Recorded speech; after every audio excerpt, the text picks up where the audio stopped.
Hello, and welcome to the second season of Unmuted. I'm the Sovereign Poet, Gillian Ray.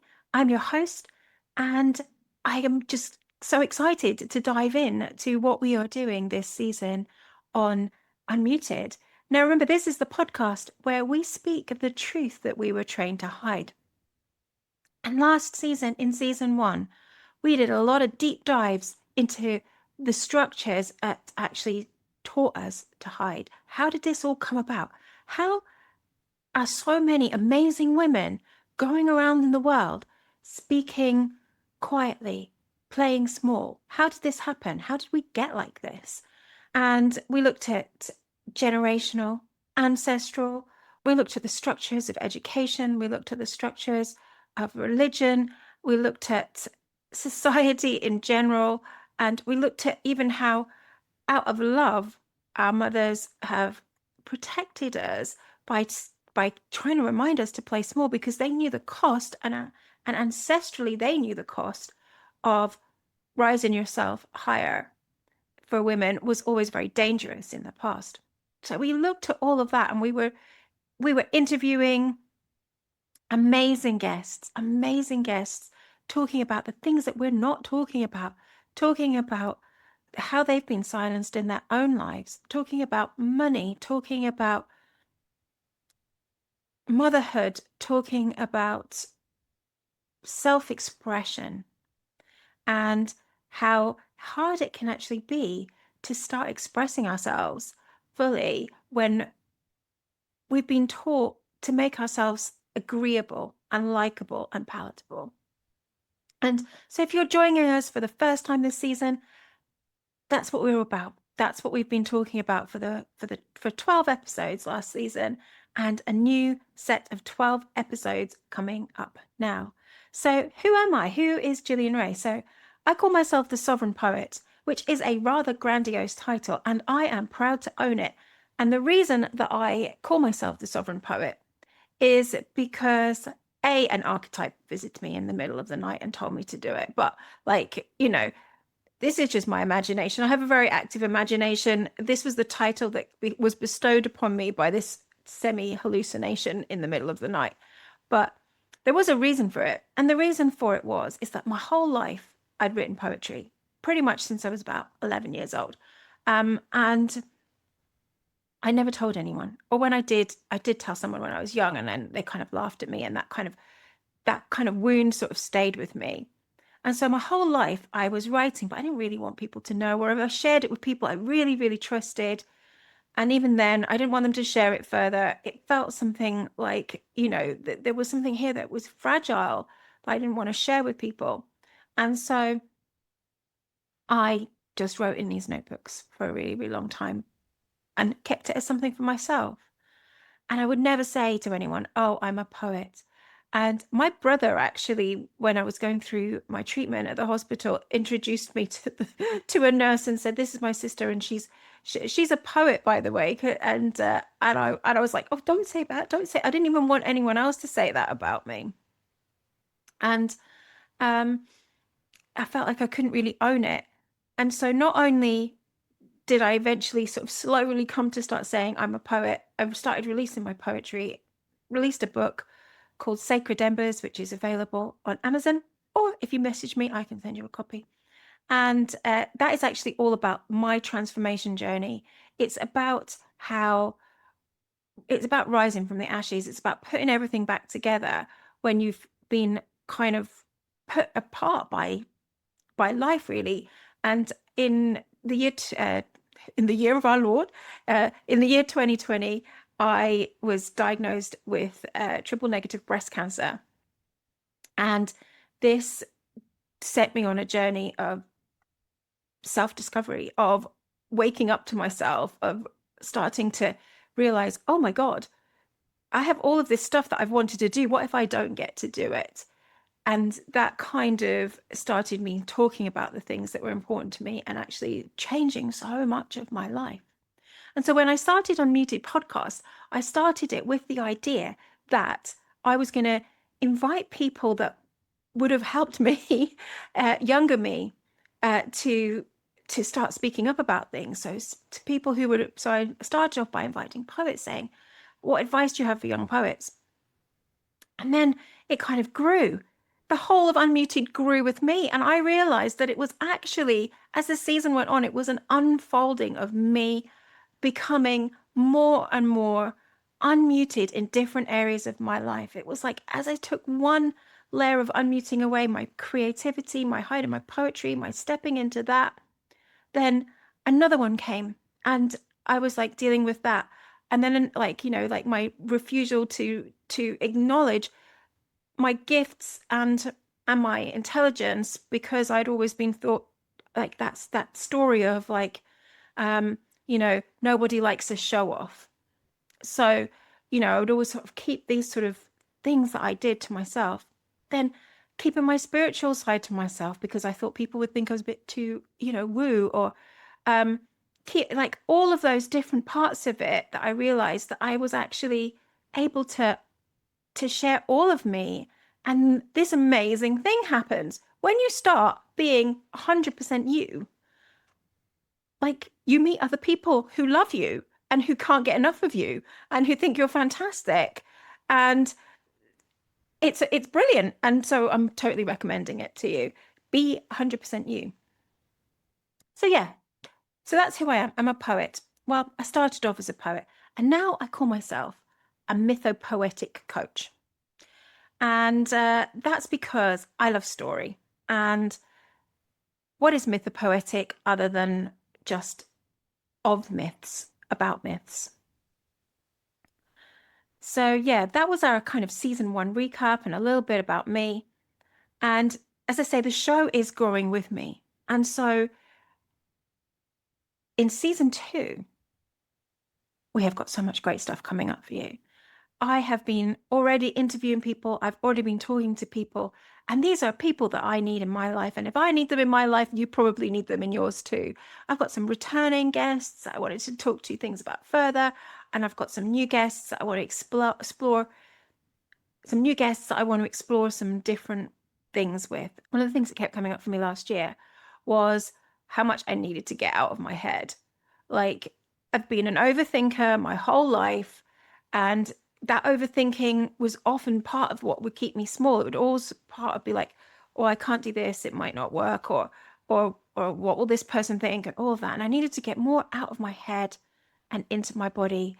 So one of the big themes that I'm really going for in season 2 is embodiment. And I am talking to people who are experts in that.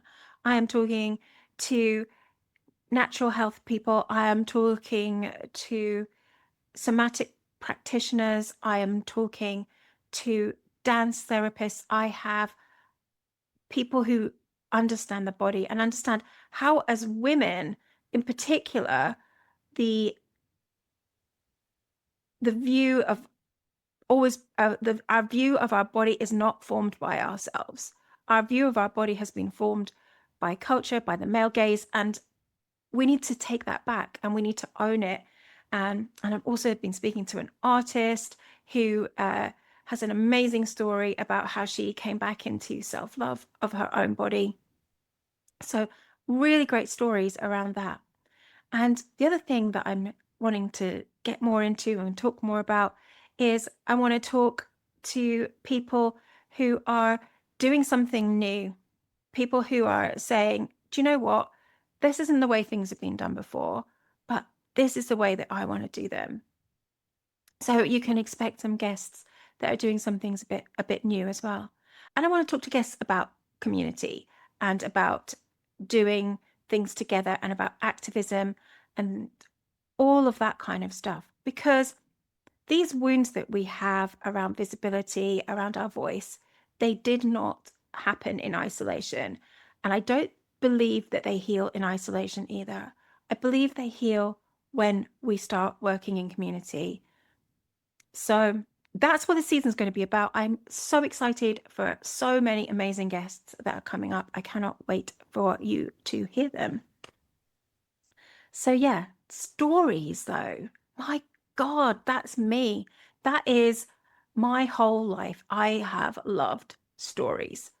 And I did talk a bit about the last season, the very last episode. I talked about how my imagination does sometimes get me into trouble because I build something up to be something so much more than it actually is. And I've created this entire fantasy world. And I had a little bit of talk about some of the things that I do in that episode to move out of that fantasy world and to actually bring things into reality. But that's the truth. The stories that we're telling ourselves, the stories that we're building our lives around, aren't just for our own imagination. That's not what they're for. They are actually things that we can bring into reality. We can actually change our circumstances by changing the story that we're telling ourselves. And that's another thing I really want to be meeting new people who are talking about how they've changed their actual lives by starting to change the stories that they tell themselves. So my history with stories, like most people, starts as a child. And my mum used to read me bedtime stories. Apparently, I don't remember this, of course, but apparently there was no trying to get through it quickly or anything. I would tell them if they'd done it wrong, you've missed the bits, do it again. And I loved stories. And as a child, and didn't just love stories that were in books, I loved stories, listening to people tell me stories. So I grew up in the church. I grew up in the Brethren Church in Scotland, and this church was was always bringing missionaries. They were always bringing people from who'd been overseas and working in other countries back into the church to talk about their lives. And I loved hearing about other people's lives, and I loved hearing the stories of not just their lives, but the lives of the people that they met around the world. And so I just story is huge for me, not just the fantasy stories that you read in novels, but also real people's stories. It's just such a huge part of my life. I love story. And somewhere along the line, I started to want to turn story into experiences for people. So my teaching life, for want of a better expression, started in Sunday school. I started as a Sunday school teacher from a very young age. Um, and, I wasn't really content to just give people a little bit of here's a verse and a bit of coloring. I mean, I say people, children, a little bit of a little bit of a Bible story. I wanted to take them on experiences, and I actually used to write curriculum for a Sunday school. I mean, we don't call them Sunday schools anymore. We call them like youth work and children's work. Um, but like back then, we called them Sunday school, and I used to write curriculum for that as well. And I wanted to take these kids on these experiences. I wanted to take them on journeys. And I think like when I think about mythopoetic, that's kind of what I'm thinking about, is like seeing the whole world as mythical, seeing it as a journey, seeing it as a story, and translating some of these really difficult spiritual concepts into ways that people can understand. And that's what I'm still doing now. It started in my childhood and I'm still doing it now. And of course, I told stories to my own children when they were growing up. I made up stories for them. I retold stories for them, and we talked about stories a lot. And um, with my eldest daughter in particular, she was a massive reader. She loved fantasy and sci-fi, and we would get together and talk about like the stories that we were going to write together. We always it's not too late, Alex. We can still do it. We always talked about how we were going to write a book together and like be like one name, merge our names together, and we were going to write a book together. Maybe when she's not so busy with her like 3 jobs in her art uh, business that she started. um, and then, of course, in my career in teaching as well, I was always telling stories and helping to use story to communicate difficult things. We use social stories, we used story as the linchpin for a lot of the curriculum to help children understand, because we understand through stories, because human beings are story machines. This is what we are. We're going through life doing what we're doing, and our brain is making up a story about it. And so that kind of takes me to my dream, which was always to have a community where we were working out things together as women, where we were telling new stories about our lives and creating new stories. And I was talking to another friend, like before I started this podcast, I spoke to another woman who she was your friend now, but she wasn't at the time, just messaged her on Facebook because she seemed really interesting to me. Her name's Nikki Wilkins. And I'll maybe dig that interview out and maybe put it on YouTube. It's so great, such an interesting conversation I had with her. And we had a conversation once, just the two of us talking about mythopoetic and how do we explain it to people. And this is what I'm trying to do. I'm trying to explain it to you. It's story. It's how we use story to understand our lives and how we make new stories from that.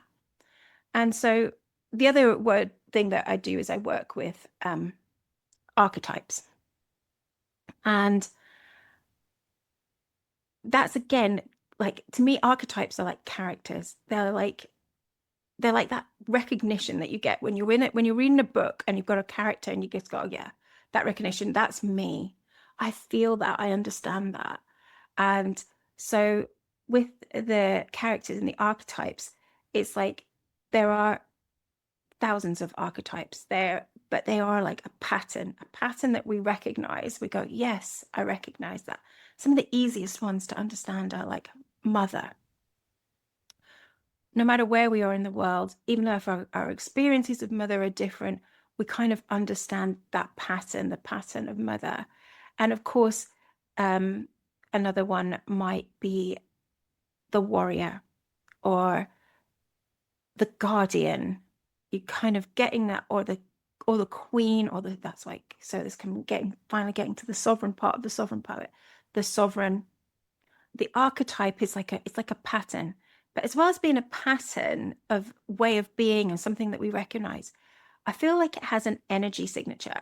I feel like there's a part of us that when we have recognized a certain archetype, or we know what it feels like to be in that kind of archetypal energy, we know what it feels like. And if we know what it feels like, then we can work with it. And I work with archetypes in journaling almost every day. Not faithful at anything, so I can't be saying that I journal every single day, but almost every day I'm journaling and talking and writing and thinking about these archetypes and thinking about the wisdom that is contained within them. And another thing that I kind of do with them as well is like I look at their shadow. So when we talk about shadow work, we're talking about the bit of us that's it's not exactly bad, but we've stored it away because we don't want to look at it, and therefore it becomes a bit twisted and warped. And therefore, when we look at it, we can't always see it. It's not always possible for us to see the shadow. We're kind of blind to our own shadow. And so by working with these characters, we can kind of imagine that, and that can maybe help us to see where the shadow of that archetype is in our own life. And I'm going to have a whole session. We'll talk more about archetypes. And yeah, so like with the shadow, it's like we're always looking for mirrors, okay? And like story is a mirror. Like, you know, when you read in a book or you see something on TV or and you go, yeah, that just hits you, that resonates with you. That's that mirror. And other people are mirrors. And journaling is an activity that can be a mirror. So yeah, and by using these archetypes, we can sort of use them as mirrors, and we can see where we are reflected in them. And when we look at the sort of shadow side of them, so in the mother archetype, maybe she becomes, instead of like being nurturing but then releasing, she may become overbearing, or you know, or not able to let go. So it's things like that. We're looking at like we look at those patterns, and when you see those shadow patterns, then you can start to see it and look at it for yourself and go, oh, okay, yeah, that's me. And then you recognize it in yourself. And the first point of any kind of change is recognizing it. It's like seeing it. It's like going, oh yeah, that's me. Or oh yeah, yeah, oh yeah, I know. Oh yeah, I know when I do that. And then you notice it in retrospect, and then noticing it when it's actually happening, so that you can start to say, catch it before it goes down that train of thought again, and change it. So how I work in my own personal life and also in my community is I do these creative journaling events. So I call it creative journaling. Kind of, if you think about, like, it's kind of like active imagination. Which was like is like a Jungian term, like you are using your imagination to interact with these archetypes. So we write backwards and forwards to them, like we're having a conversation in our own minds, but we're doing it on paper, or we're doing it face to face if we're doing it together. And in this way, we start to work out some of the areas where we've been a bit stuck, and we can actually see where the resistance is coming from. And then sometimes we can start to look into why are we so resistant in that area? So that's kind of what I do. And that is a very, very long preamble for what I do, to tell you about what we're actually doing this season in Unmuted. And so, yeah, I'm on a self-development journey. And the guests that I have invited are people that I want to speak to because, as I say, I want to learn from them. And wisdom doesn't always come from from people who are like you. Sometimes it comes from places that are completely different. So I'm always looking for these mirrors. I'm looking for ways that I can find something about myself by either seeing the opposite or seeing myself reflected in another person. And that's why I hope Unmuted will be for you. I hope that you'll get those zings of, when you hear an episode and you go, yes, that's me. Or, yeah, I've totally done that. But one of the things it's so important to me is that we do this all without shame. And I think that's one of the other ways that archetypes can really help us, is because when you see that this is a universal pattern, this isn't some fault of you. And this is another reason why I spent so long last season talking about conditioning and talking about how we've become who we are, so that we don't have to feel shame or like guilt for or anything like unpleasant about the way that we've been. Because in many ways, this is like the only way that we could be. So that's another reason why I really focused in season 1 on talking about how we came to be conditioned like this. How did this persona, which I'm going to get into next, start to form? Because I started this podcast, as I said, because I was someone who had been hiding my talents, hiding my creativity, not wanting to be seen as a know-it-all, not wanting, like, I was so obsessed with how I was perceived and that I was being judged. I felt like I was being judged for my looks, for my body, for my mind, for my creativity. I felt like I couldn't really walk through the world without trying to fit myself in and be someone a bit different from who I really felt like inside.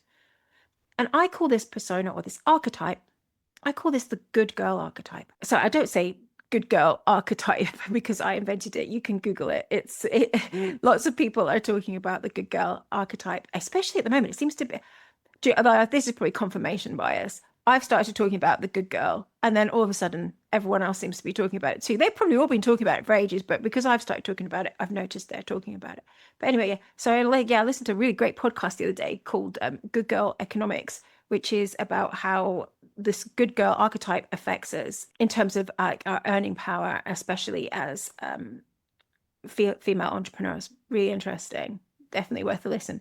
So this good girl archetype, this good girl persona, that she's not us, she's not who we are.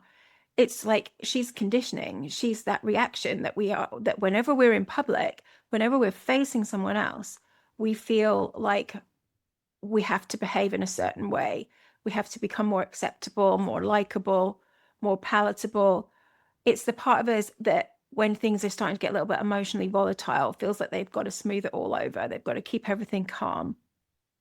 And she has a way of popping up even when you're not even really expecting her. Like, you go to do something.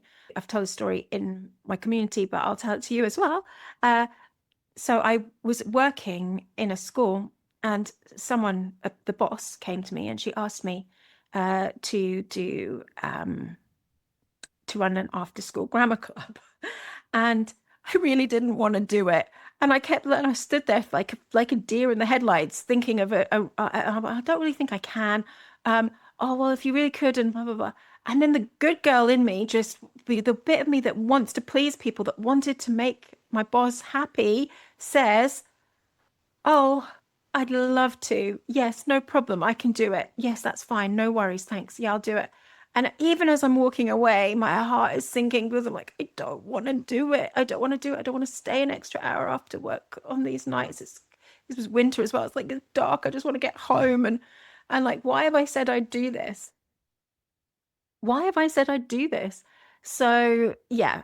So it's like, it's not even that we're even in control of her. Sometimes she just kind of shows up and does stuff. But when we start to notice her, when we have to notice this good girl, we can go, okay, that's not me. That's good girl conditioning. And I call her Gigi. And I could be like, Gigi, not today. Not today. And so I actually created a ritual. If you're watching this as it comes out on December the 9th, then you can still come to the ritual. So on December the 12th at 12:30. If you're watching it later, send me a message and I'll send you the replay. It's a ritual to say goodbye to Gigi, the good girl, and it's a funeral. And in this funeral, we write elegies for our former good girl, and then we look at some of her more quirky sides. We talk about like when she's turned up and we would not have been expecting. We've talked about how we talk about how she actually feels inside, even though she might be presenting with this, oh, hello, I'm great. Yes, I'm fine, I'm fine, I'm fine. When really inside she's like that. She's like screaming. Ah! So yeah, we look at that and we write about that and we journal about that. I say journal. Like, I mean, all I really mean is we grab a piece of paper, like, grab a piece of paper and a pen, and we write a few bits and pieces down. We just let the pen flow. We just let whatever is in our brain come out. We're not looking at making perfect pieces of writing. But what happens is you actually get some really amazing pieces of writing when you write from that, just from that kind of like that, almost that unconscious place. And the pieces of writing that people have been producing in there, like they've been speaking to me. I've been like, oh my gosh, I didn't even think of that. I hadn't even thought of that aspect of Gigi. And so as one person is doing something and writing and you're going, oh yeah, actually that speaks to me as well.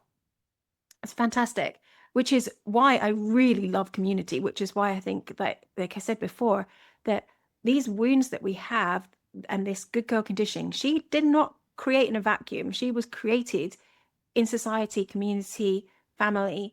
And so it's by being together with other people that we can start to unpick that a little bit. So it's a ritual, it's a funeral. It's come and do this writing together. But also, it's a little bit funny. Or I think so anyway, because I think I'm hilarious, and that's all that really matters. When I was a school teacher, even when I was teaching like 5-year-olds that didn't speak much English, in say Mongolia or in Abu Dhabi, I would be like, writing on the board, and I would tell jokes. No one got them. I laughed at them though. So I think I'm funny. So I try to put a little bit of humor in it. But that's not just because I enjoy telling myself jokes, although it's partly that. It's because I think humor is such a great way to disarm shame. It's such a great way to cut through that feeling of like, oh God, yeah.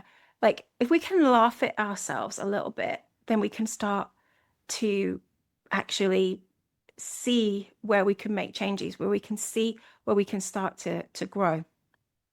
And so I'm going to go back to that sovereign poet. So the sovereign poet who is, as I say, it was an archetype that visited me in the night. Okay. And so I had this idea in the night, basically, that I wanted to start publishing my poetry, talking about my poetry, and create a business around story. That was kind of my idea. But I was so nervous. I thought, how can I even speak about this? I can't even go on Facebook Live. My mouth has gone dry. My heart's palpitating. I'm like, I cannot do this. I don't know how to do it. And I saw out the corner of my eye. Bear in mind, it's like dark and there's like not great light in here. And I'm over at this table. I saw like an Othello board, which is that game, like sometimes people call it reverse. It's got these counters that are black and white, and you turn them over and you try to turn the whole board to your color. And this persona, this hallucination, this vision, I mean, I knew she wasn't really there, by the way. It was just that, like, sometimes you can see something, but you can also see the reality around you. And it was like that. So she was playing this game of Othello and she was turning all of the board black. And then she kind of moved from there over to this sofa here. And I was sitting in my bed, which is just behind us, by the way. You've now had a grand tour of my flat. And if you're listening, if you're listening on audio on Spotify or Apple or wherever you listen to your podcasts, you might want to come and watch me do this on the YouTube where you can see me talking about like the layout of my flat. Or you might not. You might be like, no one cares about the layout of your flat, Gillian. Just get on with the story. So anyway, I'm sitting in my bed and I see her sitting over there. And I say to her, who are you? And she says, I'm the sovereign poet. I'm the one who loves the game. I'm like, oh, well, I really did love that Othello game. Do you know why I loved it so much? Because I managed to figure out how to beat my brother. I say I figured out, someone told me. Um, and I wouldn't tell him, wouldn't give him the secret. I was like, no, I'm not going to tell him. And I was just beating him for like weeks on end until he finally figured it out and realized that there was a little bit of a trick to it. But yeah, so and so because of that memory, then I started to think about all the other places in my life where I have loved the game, where I've loved being a performer, where I've loved, and I could see them and they were like flashing through my mind like memories. And I was like, oh gosh, yeah, I there is a part of me, there is something inside of me that isn't this person who's feeling afraid. There is a part of me that not only has courage to do this, that actually enjoys it, that actually loves it. And it was like, and that was kind of why I call her an archetype, because she's a person, she's a strategist, she's a, you could, if you were to read about a character in a book, you could see who she was, but she's also a part of me, but she's also only one part of me. So that's why I kind of call her an archetype. And so yeah, and so in my 3 a.m. madness, I bought myself a domain name at thesovereignpoet.com and decided that's who I was going to be from then on. But then, of course, that was like in February. I didn't actually do anything with that because when I woke up the next morning, I thought, oh my gosh, I've just had like a complete mad sort of moment. What I actually am going to do is just keep going on with what I was doing before. But then about 2 months or 3 months later, I kind of thought, this hasn't gone away. I still feel like this archetype, this way of being, this person who now, because I started doing a lot more performance. I was doing performance poetry by that point. And, I'd started running courses and all sorts of things. And I was becoming a lot more like leaning into that archetype. And I thought, yeah, she wants her title. She wants her title. She wants her logo. She wants to exist in the world. And so that's kind of where the sovereign poet comes from. And that's why I talk so much about archetypes, because she became an archetype. Now, at the time, I thought she was the sovereign. I thought that's who she was. I thought, oh, this is the archetype of the queen. This is the person who's putting my realm in order. She's like the person who cares about, like, how everything is done and organized within my life. But she wasn't really. She's more of a trickster archetype. She kind of tricked me into doing this. And she's a playful side of me. She's a part of me that wants to have fun, that playful part of me that actually doesn't really care if people think that the sovereign poet is the stupidest name for a business ever. She's not bothered about that. She's like, yeah, fine, whatever. It's a game. She sees life as a game. So now we have a part of me that sees life as story and a part of me that sees life as a game. And I'm bringing those together and I am building a world. And the world I am building it's kind of like a 1930s prohibition gin joint. So we got the Unmuted Lounge. If you're listening to this podcast, you are automatically invited to come to the Unmuted Lounge. Head on over there, put your email in, answer a couple of questions. Only have to put one word in, don't have to put an essay, but if you want to put an essay, I'll read it. And then you're in our membership. And that is a completely free tier of my world. It's a place where you can hear a bit more information about podcast guests, maybe some behind the scenes things, and where there is a once a month live event. But beyond that, there is a velvet curtain. And behind the velvet curtain is the speakeasy. And inside the speakeasy is my year-long membership. Not that you have to stay for a year. You could stay for 1 month if you want. You can dip in and out anytime. But if you do stay for a year, I'm going to take you on a journey. And I'm going to take you on the heroine's journey. And this is where we're going to look at 8 different archetypes throughout the year. We're going to work with them. We're going to journal with them. And we're going to be looking at the good girl. That's why we're starting with the ritual, the death of the good girl. So we're going to look at the good girl. We're going to look at the rebel. We're going to look at the lover. Is your inner lover an inner fuckboy? Or are they someone who is treating you right? So we're going to look at that. We're going to look at the enchantress archetype, the huntress archetype, the sage. We're going to look at the alchemist, the creatrix, the internal creator. And we're going to look at some of her issues, which are things like the inner critic, perfectionism, procrastination, those kind of things. We're going to look at the sovereign, the person who ties it all together. If I've missed some, which is highly likely, don't worry. They're in my plan, so we will get to them. And this membership, if you join before the 6th of January, you are getting a founder's rate. The founder's rate is £35 a month. It will never be that price again. This is my thank you to people who were supporting me in the early days of this venture. And I would love to have you on board. If you listen to this podcast, you are exactly the kind of person who is going to love this membership. And you should absolutely come and join before the 6th of January and get yourself in with an amazing discount. But even then, after that, it's only going up to £47 a month. And that will be a fantastic bargain as well, because we're going to be doing so much in there. But if you want to find out more, come to the ritual, come to the Death of the Good Girl ritual. And if you've missed it because you're hearing this a bit later, send me a message and I'll send you a replay video so that you can watch it and decide if that's the kind of thing that you want to do. And that's what we're going to have. We're going to have these monthly events. They're free. They're going to be in the Unmuted Lounge, where you will get to know the new archetype. I'll introduce them in a fun way with a little bit of performance, a little bit of storytelling. And then throughout the month inside of the speakeasy is where we're going to be journaling with them. So this is just a part of my world. Maybe another day I'll tell you about some of the other parts of it, like the Sovereign Poets Library or the Bureau. There are many places where you will find me creating worlds, telling stories. And I would love you to be a part of my story. And I would love to be a part of your story. So do follow this podcast. Share it with anyone else that you think might be interested. Come join the free community for some behind the scenes nonsense.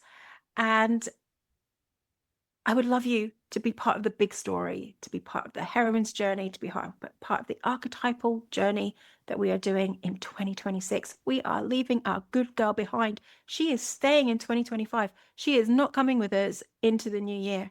So if you would like to be a part of that, all of these links are in the show note. And if you can't find anything, come find me on Instagram, The Sovereign Poet, and send me a DM. I do read all my DMs and I will absolutely happily tell you any more information that you need to have. And I have talked for so long. And considering whatever it is, an hour ago or something, I was sitting, I don't even know what I'm going to say to people. I don't even know what I'm talking about. I have managed to fill the space. Okay, until next time, this is where I stop talking. But the conversation continues in the lounge. See you there.